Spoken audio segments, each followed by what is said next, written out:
આજે પોષ સુદ ચોથ વિનાયક ચતુર્થી તરીકે ઉજવાય છે। પોષ સુદ ચોથ હોય તેને વિનાયક ચતુર્થી તરીકે મનાવાશે।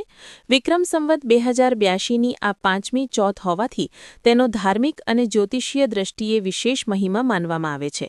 જ્યોતિષશાસ્ત્ર અનુસાર ચોથના દેવતા ગણેશજી હોવાથી આ દિવસે તેમનું પૂજન, અર્ચન, પ્રાર્થના તેમજ ઉપવાસ કરવાનું વિશેષ મહત્વ રહેલું છે। આ દિવસે પૂજામાં ગણેશજીને અબીલ, ગુલાલ, ગંગાજળ, ગુલાબજળ, દુર્વા, યજ્ઞોપવિત, સોપારી, પંચામૃત, 5 ઋતુફળ અને મોદકનો પ્રસાદ અર્પણ કરવામાં આવે છે। સાંજે 7:47 ચંદ્ર કુંભ રાશિમાં પ્રવેશ કરશે, જેના કારણે પંચકનો પ્રારંભ થશે। પંચક શરૂ થવાને કારણે સાંજ પછી ગણેશજીની નામાવલી, સ્તોત્રપાઠ અથવા ગણેશ યજ્ઞ કરવો ઉત્તમ માનવામાં આવે છે। મંદિરના મહારાજના જણાવ્યા અનુસાર લગ્નોત્સુક યુવક યુવતીની કુંડળીમાં જો મંગળ દોષ હોય તો તેના નિવારણ માટે પણ આ દિવસે ઉપવાસ કરી શકાય છે।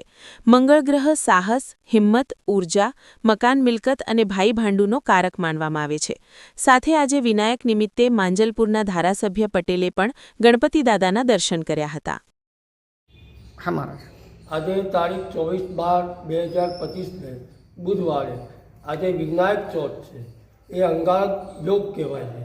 આ યોગના દિવસે આજે આ રિદ્ધિ સિદ્ધિ વિનાયક મંદિર ભાવગંજ ગલીમાં આવેલ ગણપતિ મંદિરમાં ધારાસભ્ય MLA યોગેશભાઈ પટેલે બી આ મંદિરના દર્શનનો લાભ લીધો, આશીર્વાદ લીધા।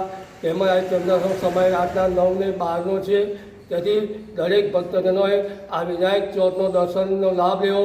તેમજ આવતી 6 તારીખે અંગારક યોગ છે, અંગારક દોષ અંગારિકા ચોથ છે।